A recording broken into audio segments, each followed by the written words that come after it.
ప్రియమైన స్నేహితులారా, Jesus died for our sins on the cross. యేసుక్రీస్తు మన కొరకు చనిపోయాడు కల్వరి శిలువలో. Jesus died for our sins and iniquities. మన అపరాధముల నిమిత్తం ఆయన చనిపోయాడు. If you confess your sins, మీరు మీ పాపాలను ఒప్పుకున్నట్లయితే God will forgive your sins. దేవుడు నీ పాపాలను క్షమించడానికి సిద్ధంగా ఉన్నాడు. Jesus is ready to forgive your sins if you confess before God. దేవుని దృష్టిలో ఒప్పుకుంటే ఆయన నీ పాపాలను క్షమించడానికి సిద్ధంగా ఉన్నాడు. No one has authority to forgive your sins on this earth. ఎవరికి పాపాలు క్షమించే అధికారం లేదు. My dear friends, no one pays for your sins. ప్రియమైన స్నేహితులారా, నీ కొరకు ఎవరు మరణించలేదు. Only Jesus Christ died for your sins on the cross.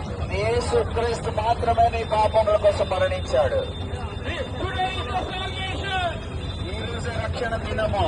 My dear people, brothers and sisters, ప్రియమైన సహోదరి సహోదరులారా, today is the salvation day. ఈ రోజే రక్షణ దినము. Don't hesitate to ask forgiveness before God. దేవుని ముందు క్షమాపణ అడగడానికి ఏమీ భయపడొద్దు. Forgive your sins before God. దేవుని ముందు మీ పాపాలను క్షమించమని అడగండి. He is trustworthy to save your sins. ఆయన నిజంగా క్షమించే దేవుడు. He will forgive your sins, my dear friend. ఆయన నీ పాపాలను క్షమించడానికి ఆయన సిద్ధంగా ఉన్నాడు. He నా is చేతుడు trustworthy to forgive your sins, my friend.